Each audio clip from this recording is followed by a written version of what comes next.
What is going on, guys? I just got a quick video to make today as Nintendo of America made a tweet at around 1 a.m. UK time, GMT, basically saying, as of late March 2023, it will no longer be possible to make eShop purchases for the Wii U and the Nintendo 3DS family systems. And then they have a link here basically detailing exactly what they're doing. Now, I wanted to make a video about this because I'm a pretty passionate person as when it comes to the Nintendo 3DS line of systems. It was a system, along with the original DS and the Wii, that I grew up with, and I've had a lot of very, very good experiences on, and it's still a system that I even still use to this day. Like, this is my Nintendo 2DS XL. I use this very regularly to do things like play old Pokemon games, play old Mario games, things like that, because I love the nostalgia, and there's a lot of things I haven't been able to properly experience for the 3DS that I still want to experience. Now, let's have a little look at exactly what this page says. Now, I'm not going to be going through all of this. I'm just going to be going through the first few lines so we can just have a little look at what exactly Nintendo are going to be doing and how they're going to do it. As of late March 2023, it will no longer be possible to make purchases in the Nintendo eShop for the Wii U system and Nintendo 3DS family of systems. It will also no longer be possible to download free content, including game demos. Furthermore, as this date draws closer, related services will cease to function. And then down here we have exactly what they mean by related services. So this is where it gets into, because as it says here, as of late March 2023. Now, that would be when the system shuts down completely.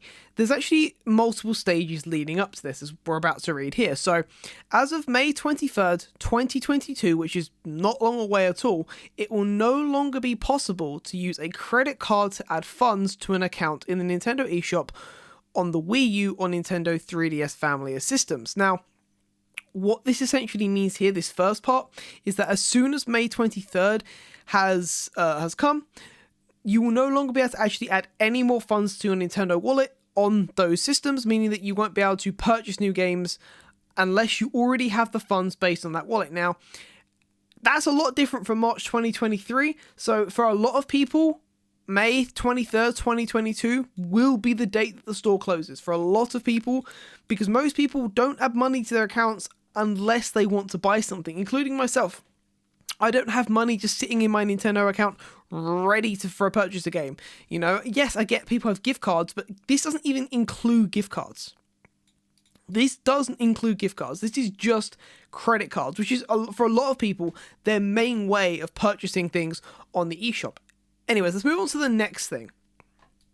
Now, as of August 29th, 2022, it will no longer be possible to use a Nintendo eShop card to add funds to an account in the Nintendo eShop on either the Wii U or Nintendo 3DS family systems.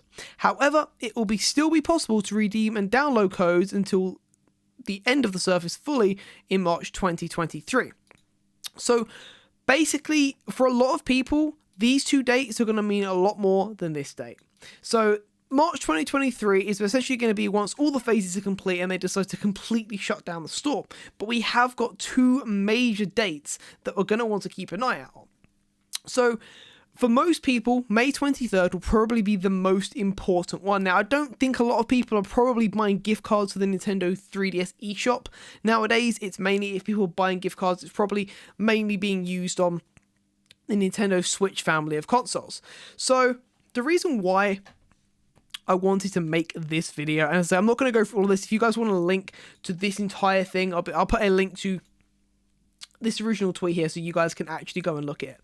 But the reason why I wanted to make a video on this is because there's actually a lot of things that you can still do on a Nintendo 3DS and a Wii U. Now, I don't have videos discussing homebrew on either one of these consoles. It's something I have wanted to do for a while, but I've kind of skirted around the idea because making homebrew content about Nintendo systems has always been very scary for me, because Nintendo like to take down channels mentioning any form of homebrew, even if they're not talking about pirating. But yeah, there's a lot of things you can do on these systems. Now, I own a homebrew 3DS and a homebrew Wii U, which I do a lot of things on. Now, I think what's Nintendo are going to find is there's going to be an influx in not only people installing custom firmware on their systems, but probably an increase of piracy. Now, again, I don't support piracy. I don't suggest anyone pirate any Nintendo games, no matter how much of a stupid company they can be at times. But honestly, I reckon Nintendo are going to have a even bigger deal of piracy than they do now. Now, maybe they will start caring less, but I very highly doubt it. Nintendo are very, very protective over any, and I mean any of their IPs, any of their software, any of anything.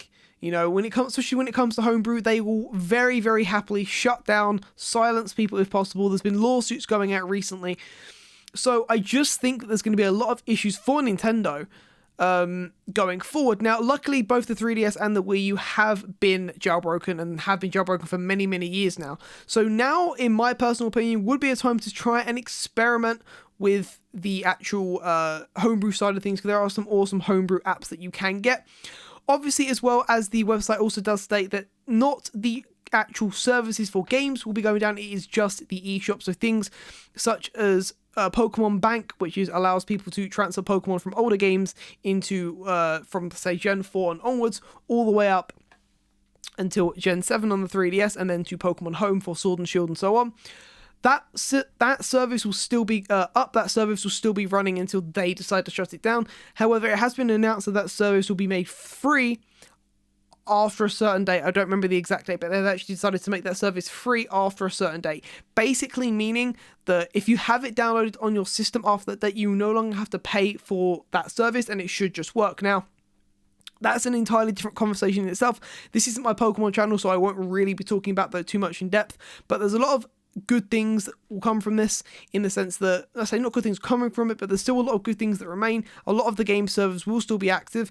However, as the eShop decides to go, a lot of companies will say, you know what, eShop's gone, maybe we should just shut down our services. And I do think that's something that will happen in years to come. Now, it is, in my opinion, something that, whilst I'm upset about and kind of like wish that it wasn't going away, I do get it to some extent. I get that the servers can't be running forever. I get that as time, things do, things get replaced by other things. The Switch has replaced it. I mean, just look at Sony trying to shut down the PS3 store and the PS3 online services for the store. And the community managed to single-handedly get them to roll back on that and essentially set that back a lot longer. Now, I don't think that will happen with Nintendo. Personally, I think that Nintendo don't really listen to the community in the same way that Sony do, especially when it comes to things like this. Once they have made a decision, they very, very rarely unturn a decision such as this, especially when it's regarding to their servers and anything like that. But yeah, this is just a quick video that I just wanted to talk about it, just to let you guys know what it means for you guys, and what it means going forward. So my suggestion is, right now, try to purchase and download as many games you can from the Nintendo eShop, so you can try new ones. There's loads and loads of good games on both the eShop for the DS and for the Wii U, so make sure you go check them out. Also, maybe have a little look at Homebrew and about installing some custom firmware on to your systems, as again, it may be something that you guys find is gives a new breath of life to one of the best systems to be made, meaning the 3DS. Now, again, I don't have much experience with the Wii U, but its homebrew scene is very, very impressive. Anyways, guys, thank you guys so much for watching. I hope you guys enjoy the video, and I will see you guys in another one. Peace out.